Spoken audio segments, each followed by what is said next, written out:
এই অপূর্ব পাল কুরআনকে নিয়ে কেন অবমাননা করেছে? যদি বাইতুল মুকাররমের সামনে একজন এই পবিত্র কুরআনুল কারীম অবমাননাকারীকে ধরে নিয়ে এসে যদি সঠিক বিচারটা করা হতো, কুরআন অনুযায়ী, সুন্নাহ অনুযায়ী, শরিয়া অনুযায়ী সঠিক বিচারটা করা হতো, আর ওই টিভি চ্যানেলের মাধ্যমে যদি বারবার মানুষের মাঝে প্রচার করা হতো যে এরকম বিচারটা এখন থেকে হবে, ভবিষ্যতেও কেউ এরকম দুঃসাহসিকতা দেখালে তার বিচারটাও ঠিক এরকম বা তার থেকেও কঠিন হবে, দেখবেন দ্বিতীয়বার এই অপরাধটা করার জন্য মানুষ শতবার ভাববে যে এই অপরাধটা করার পরে আমার অবস্থানটা কি হতে পারে। স্পষ্ট কথা, যেই পা পবিত্র কোরআনের উপরে উঠেছে ওই পা এই জমিনে চলার স্বাধীনতা হারিয়ে ফেলেছে। যেই চোখ কুরআনুল কারীমের উপরে পড়েছে ওই চোখ এই দুনিয়ার আলো বাতাস দেখার স্বাধীনতা হারিয়ে ফেলেছে।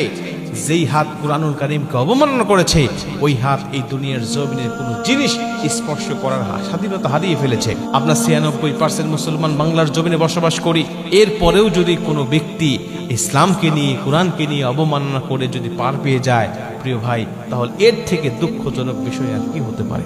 তার মানে আমরা শুধু নামেই মুসলমান, কাজে কর্মে আমরা অনেক দূর পিছিয়ে গিয়েছি। দেখবেন মাঝে মাঝে এরকম ঘটনা ঘটে, কোরআনকে নিয়ে, ইসলামকে নিয়ে, আল্লাহকে নিয়ে, নবীকে নিয়ে মারাত্মকভাবে তারা অবমাননা করে, যেটা মুসলমান হিসাবে আমরা মেনে নিতে পারি না। আমাদের বড় কষ্ট হয়, আমাদের কলিজায় রক্তক্ষরণ হয়। দেখবেন কিছু কিছু মানুষ আবার এদেরকে বাঁচানোর জন্য, এদের বিচারটাকে হালকা করার জন্য তাদের পক্ষে বিভিন্নভাবে সাফাই গায়। এই অপূর্ব পাল যিনি কোরআনকে নিয়ে সরাসরি অবমাননা করেছে, যিনি কুরআনুল কারীমকে নিয়ে অবমাননা করেছে, ওনার পক্ষে সাফাই গাচ্ছে। অনেকে বলছে সে মস্তিষ্কের ভারসাম্যহীন, কেউ বলছে সে নেশাগ্রস্ত, সে ড্রাগ অ্যাডিক্টেড।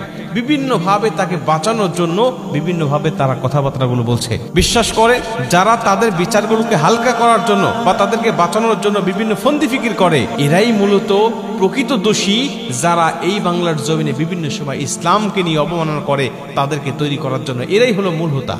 কারণ এরা যদি তাদের পক্ষে সাফাই না গাইতো, যদি সঠিক বিচার একজনের হতো। এজন্য আমি আপনাদেরকে বলতে চাই, যখনই দেখবেন যে এরকম ইসলামকে নিয়ে অবমাননা হচ্ছে, কোরআনকে নিয়ে অবমাননা হচ্ছে, আপনাদের নিজেদের স্থান থেকে সর্বোচ্চ চেষ্টা করবেন তাদেরকে উপযুক্ত শাস্তির হাতে বা শাস্তি পর্যন্ত পৌঁছায় দেওয়ার জন্য। যার যেরকম ইচ্ছা বা যার যেরকম সামর্থ্য আছে ঠিক ওই জায়গা থেকে আপনি চেষ্টা করবেন, তাও কিয়ামতের ময়দানে হয়তো বা জবাবদিহি করতে পারবেন। আর তা না হলে জবাবদিহির কোনো রাস্তা থাকবে না।